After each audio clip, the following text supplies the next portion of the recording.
দেখেন সাদে মিশকাতের আম্মু লেবু গাছ লাগাইছে, সেখানে লেবু হয়েছে। আহ, কি গ্রান! মনে হয় যে বাড়ির লেবু।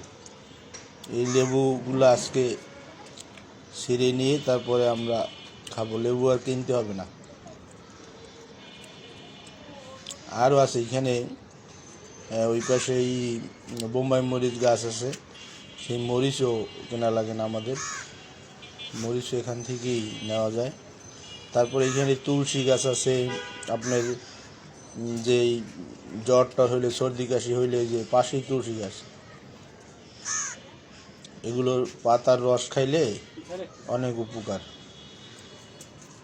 হয়।